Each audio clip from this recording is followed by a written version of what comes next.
In this video, we are going to talk about string length and other basic string properties. One thing that we often want to know when it comes to strings are their lengths.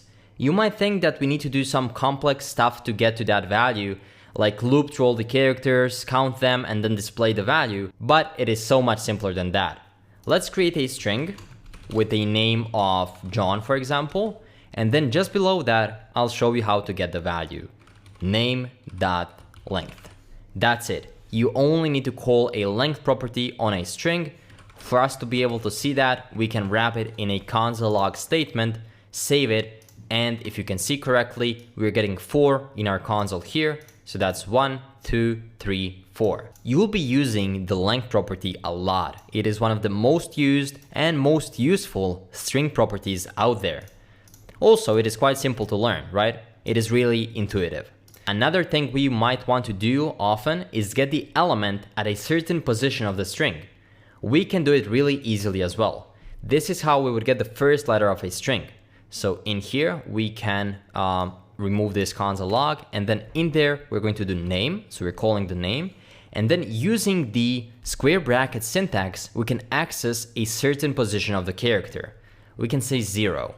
0 is going to return the first letter, so you can see we get J in the console. Why 0 and not 1? Because strings, as well as arrays, are starting from 0. So this is the character of 0, 1, 2, and then 3.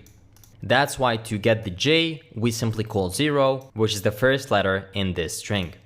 And now we can store this in a variable. Let's do const first letter. And also, let's try to get the last letter. Const last letter is going to be equal to name. And now let's think about it. How would you get the last letter of the name? Well, you may say, I'm just going to calculate 0, 1, 2, 3, and then call the square brackets of 3. Let's save that. We're going to console log the first letter and also console log the last letter. Let's see if it works. We do get J, which is the first one, and then we get N, which is the last one. That works.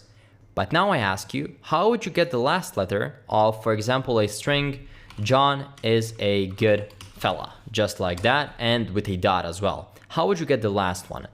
Well, you would say, oh, I have to count. It's easy, right? 1, 2, 3, 4, 5, 6, and so on.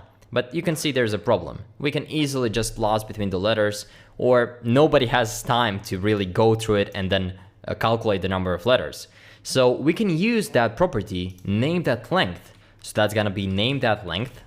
And then we have to decrement 1. Why are we decrementing 1? Because name.length is gonna return the number of characters. But remember, strings are starting the counting from 0. So because of that, we have to decrement by 1.